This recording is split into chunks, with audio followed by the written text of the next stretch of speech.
আসসালামু আলাইকুম রহমতুল্লাহ। কি অবস্থা সবার, কেমন আছেন সবাই? সবাইকে ওয়েলকাম করছি আজকের একটা নতুন ভিডিও দেখার জন্য।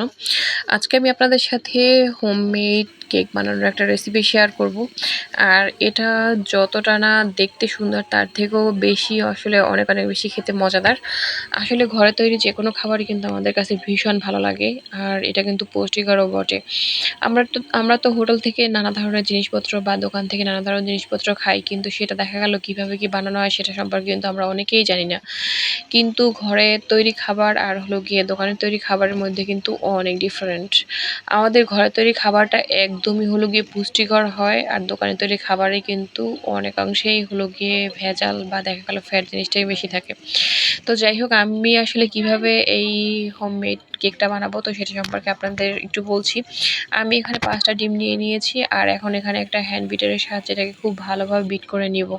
এটা যখন খুব ভালোভাবে বিট করা হয়ে যাবে, দেন এখানে হলো গিয়ে প্রথমে আমি চিনি দিয়ে দেব। চিনিটাকেও আমি পরিমাণ মতো আসলে বিট করে নিব, মানে এটা একটা ফ্লাফি একটা ফোম তৈরি করে নিব। আর এরপরে হলো গিয়ে আমি প্রায় কাপের 2 কাপ পরিমাণে হলো গিয়ে তেল অ্যাড করে দিব।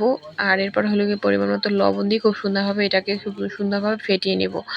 এটা যখন একদমই ফোম আকার ধারণ করা হয়ে যাবে, দেন আমার কিন্তু এটা একদমই হলো গিয়ে ফোমটা রেডি হয়ে যাবে। আসলে আমাদের কেকটার জন্য যে ব্যাটারটা রেডি হয়ে যাবে। এরপর হলো গিয়ে আমি এখানে সামান্য পরিমাণে বেকিং পাউডার আর হলো গিয়ে সামান্য পরিমাণের ময়দা বা আটা যাই নেই না কেন, একটা নিলেই হলো। আমি হলো গিয়ে এখানে আটা নিয়ে নিয়েছি। আর এই আদাটার কনসিস্টেন্সিটা যখন হলো গিয়ে এরকম হয়ে যাবে, তাহলেই বুঝতে পারবো যে আমাদের জন্য হলো গিয়ে কেকটা রেডি করার জন্য একদম পারফেক্ট ডোটা তৈরি হয়ে যাবে। আর এটা কিন্তু একদমই সফট একটা মিশ্রণ হয়ে যাবে। যখন এটা এভাবেই মিশে যাবে, তাহলে বুঝতে হবে যে আমার এটা পারফেক্টভাবে তৈরি হয়ে গেছে।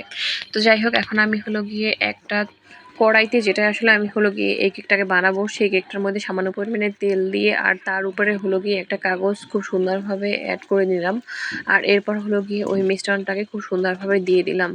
বাস, এরপর হলো গিয়ে এটাকে চুলায় রান্না করার পালা। চুলায় সামান্য পরিমাণে পানি আমি খুব সুন্দরভাবে ফুটিয়ে নিয়েছি, আর এর মধ্যে হলো গিয়ে সেই এর যে বলটা ছিল সেটাকে অ্যাড করে দিলাম। আর এই যে দেখেন, আমার কিন্তু এটা অলরেডি হয়ে গেছে, একদমই ডান। এটা কিন্তু একদমই পারফেক্টভাবে হয়ে গেছে আমাদের কেকটা।